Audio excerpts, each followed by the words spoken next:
स्वामी समर्थ अवधूत चिंतन श्री गुरुदेव दत्त स्वामी कृपा या चॅनलमध्ये सर्वांचं खूप खूप मनापासून स्वागत।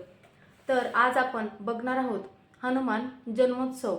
या दिवशी पूजा कशी करावी, या दिवशी सेवा कोणत्या कराव्या, उपाय कोणते करावेत आणि या दिवशी हनुमानजींचं महत्त्व काय आहे, या दिवशी पौर्णिमा सुद्धा आहे, हे आपण या व्हिडिओमध्ये जाणून घेणार आहोत। तर व्हिडिओ शेवटपर्यंत नक्की बघा। श्री स्वामी समर्थ सर्वांना। तर बघा, आपण सुरुवातीला व्हिडिओच्या आधी हनुमानजी कसे होते त्यांचं आपण दिव्य वर्णन आपण बघूया। हनुमानजी हे भगवान श्रीरामांचे परमभक्त, अत्यंत बलवान, बुद्धिमान आणि निर्भय देव आहेत।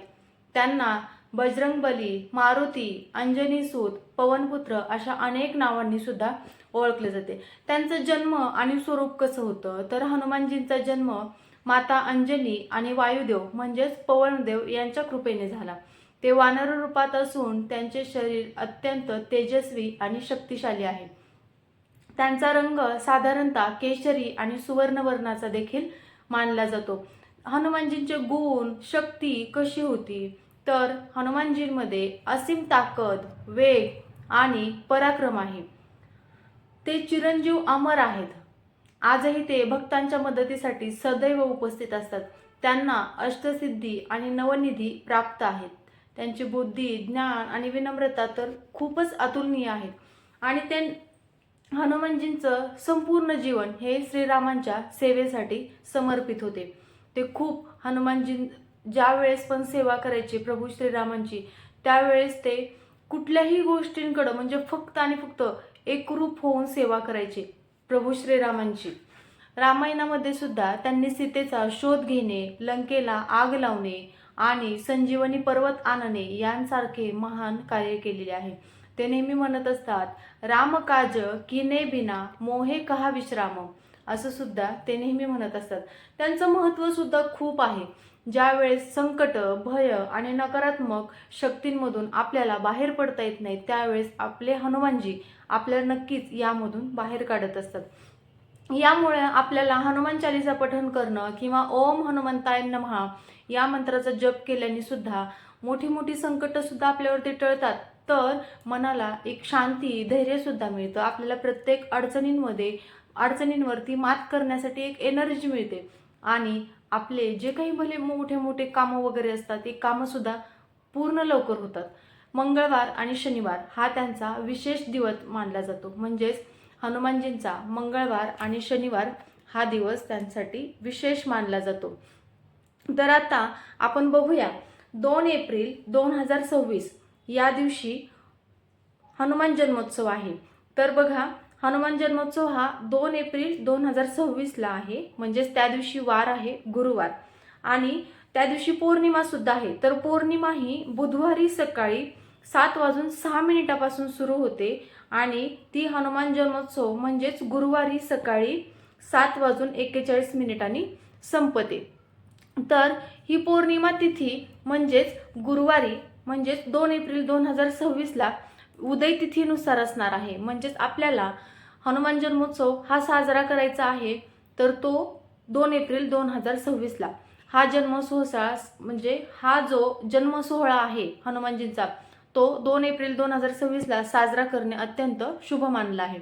या दिवशी रामभक्त हनुमानांची विशेष पूजा, चोला अर्पण आणि हनुमान चालीसा पठण केल्याने संकटे दूर होऊन आपल्या मनोकामना सुद्धा पूर्ण होतात।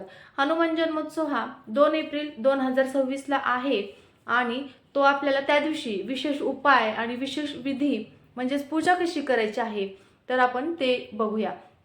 आता या दिवशी म्हणजेच गुरुवारी 2 एप्रिलच्या दिवशी आपल्याला त्या दिवशी सकाळी स्नान करून सुशुभूत होऊन आपल्याला सूर्योदयाच्या वेळी पूजा करणे सर्वोत्तम मानले गेले आहे। सकाळी सूर्याला आपल्याला जल अर्पण करायचं आहे। पूजेची वेळ सकाळपासून ते दुपारी 12:30 पर्यंत आपण कधीही करू शकतो। चोला अर्पण करायचा आहे। हा विशेष खूप हनुमानजींचा विशेष आवडता उपाय म्हटलं तर चोला अर्पण करणं। म्हणजेच काय करायचं आहे, तर हनुमानजींच्या मूर्तीवर चमेलीच्या तेलामध्ये सिंदूर मिसळायचा आहे एकत्र करायचं आहे आणि ते आपल्याला हनुमानजींच्या मूर्तीवरती चढवायचं आहे. ही सेवा हनुमानजींना अत्यंत प्रिय आहे, त्यामुळे ही गोष्ट विसरू नका. आता बघा, काही बऱ्याचशा मंदिरामध्ये, हनुमानजींच्या मंदिरामध्ये लेडीज जात नाहीत, तर आपल्या घरातील जेंट्स आहेत, आपली मुलं आहेत, त्यांना आपण या दिवशी नक्की पाठवायचं आहे. बघा, आता बऱ्याच वेळा म्हटलं जातं की ताई, आमचा मुलगा खूप उद्धट आहे, तापट आहे, हट्टीखोर आहे, ऐकत नाही.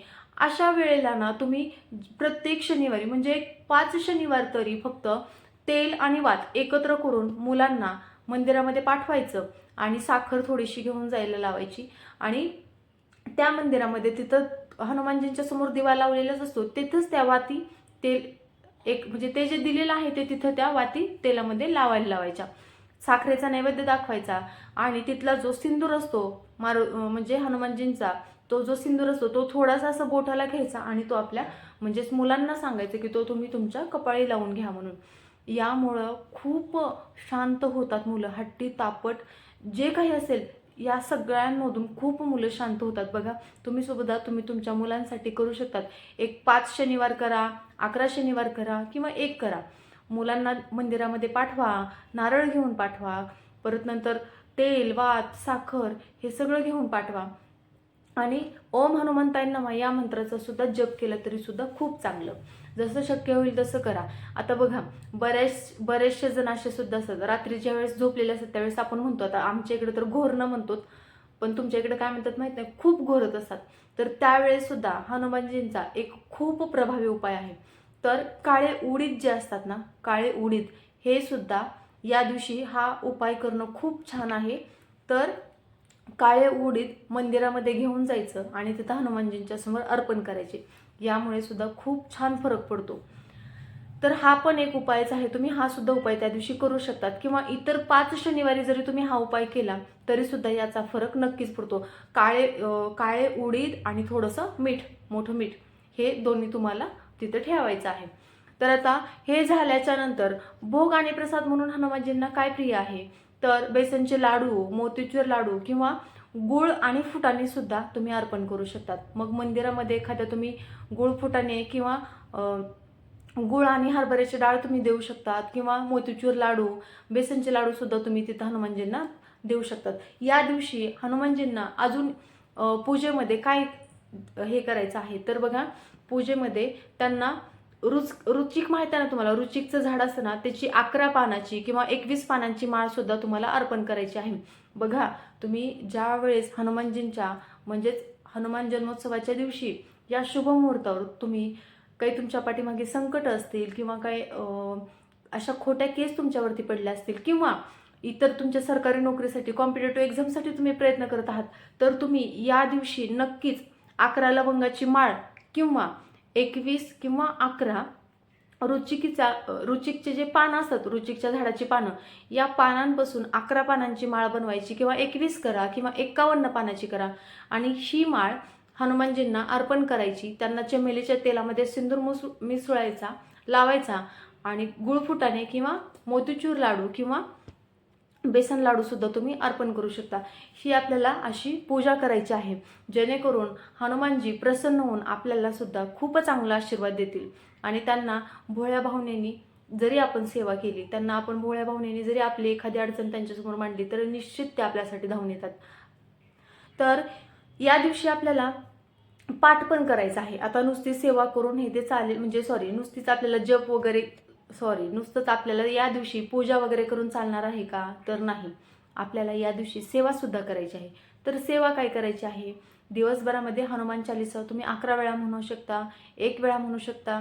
तुम्हाला मंदिरात जाऊन म्हणणं शक्य नाही झालं तर तुम्ही घरी सुद्धा 11 वेळा, 1 वेळा म्हणू शकतात. जर शक्य झालं, जवळपास तुमच्याकडे मंदिर असेल, तर तुम्ही हनुमान चालीसाचे 11 पाठ तुम्ही मंदिरात जाऊन करू शकतात या दिवशी. तसंच सुंदरकांड असेल किंवा बजरंग बाण याचा सुद्धा आपल्याला या दिवशी पाठ करायचा आहे.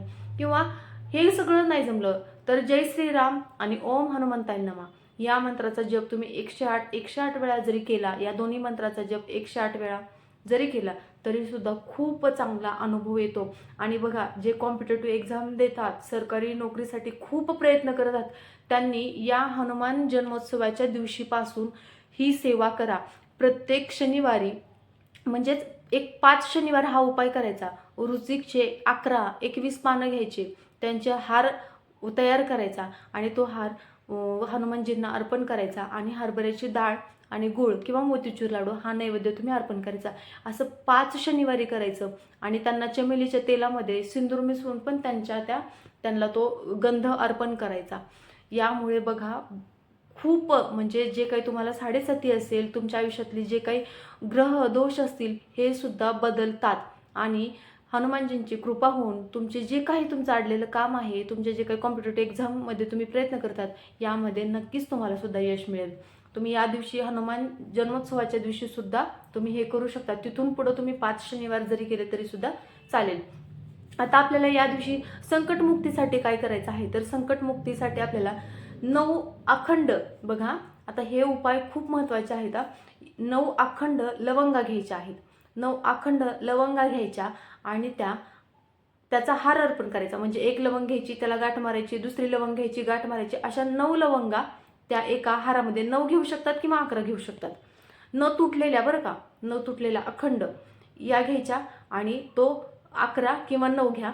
त्याच्यामध्ये ती हार झाल्याच्या नंतर तुम्ही तो हार हनुमानजींना अर्पण करायचा आहे संकटमुक्तीसाठी आणि त्यांना प्रार्थना करायची आहे, माझ्या आयुष्यामध्ये जे काही संकट आहेत याचं निवारण व्हावं म्हणून मी तुम्हाला हा हार अर्पण करत आहे, तर माझ्या आयुष्यातील संकट दुःख मुक्त होऊ द्या. आर्थिक लाभासाठी आता बऱ्याचशा घरामध्ये किंवा तुमच्यापासून ते माझ्यापर्यंत फायनान्शियल प्रॉब्लेम चालतच असतात आणि या फायनान्शियल प्रॉब्लेमसाठी काय करायचं आहे आपल्याला, तर हनुमानजींच्या मंदिरात जाऊन या दिवशी लाल रंगाचा ध्वज किंवा पताका सुद्धा त्या मंदिरामध्ये अर्पण करायचा आहे. म्हणजे झेंडा, लाल रंगाचा ध्वज किंवा पताका या मंदिरामध्ये, हनुमानजींच्या मंदिरामध्ये अर्पण करायचा आहे. हा दुसरा उपाय.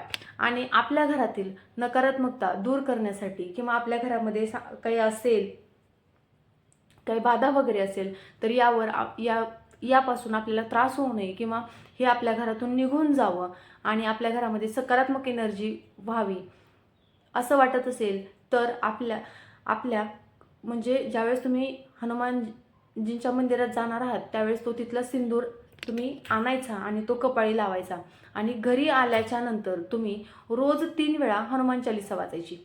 म्हणजे तुम्ही जन्मोत्सवाच्या दिवशी गेलात, तिथला सिंदूर घ्यायचा, तुम्ही त्या कपाळी लावायचा आणि त्या दिवशी मंदिरामध्ये 3 पाठ करायचे आणि त्या दिवसापासून घरी आल्याच्या नंतर सुद्धा तुम्ही रोज कंटिन्यू रोज 3 पाठ म्हणायचे. बघा हे तुम्ही रोज, तुम्हाला जोपर्यंत तुम्हाला फरक पडत नाही तोपर्यंत म्हटलं तरी चालेल आणि तुम्हाला कंटिन्यू तुम्ही जरी हे हनुमान चालीसा म्हटली तरी सुद्धा खूप चांगलं आहे. प्रत्येक कार्यामध्ये यश मिळणं, घरामध्ये अडीअडचणींचा सामना करावा लागण्याची गरज नाही, हे सुद्धा ह्या सेवेने सगळं काही व्यवस्थित होतं. तर बघा या दिवशी ब्रह्मचर्या पाळली गेली पाहिजे. आता ज्याचा त्याचा प्रश्न आहे, पण जर कुणी सेवा वगैरे करणार असेल किंवा बजरंग बाण किंवा सुंदरकांडाचा पाठ करणार असेल तर तुम्ही नक्कीच ब्रह्मचर्या पाळावी लागणार आहे. या दिवशी उपवास करणं शक्य असेल तर उपवास करावा, नसेल तर तुम्ही नाही उपवास केला तरी चालेल, पण शक्यतो तर उपवास करावा. कारण या अनन्यसाधारण असे काही दिवस असले ना, याला अनन्यसाधारण महत्त्व असतं. त्यामुळे या दिवशी केलेला उपवास, जप काही असेल, आपली सेवा असतील, यांचं आपल्याला अत्यंत फळ खूप चांगल्या पद्धतीने मिळत असतं. म्हणून तुम्हाला असं म्हटलं की मी उपवास जर तुम्हाला शक्य असेल तर करा, नसेल तर नका करू, तुमची इच्छा. पण व्हिडिओ आवडला असल्यास लाईक करा, शेअर करा, कमेंट करा आणि नक्कीच हे सांगितलेले उपायसुद्धा करा. तर आपल्याला अशा पद्धतीने हनुमान जन्मोत्सव साजरा करायचा आहे. व्हिडिओ आवडला असल्यास लाईक करा, शेअर करा, कमेंट करा. श्री स्वामी समर्थ सर्वांना.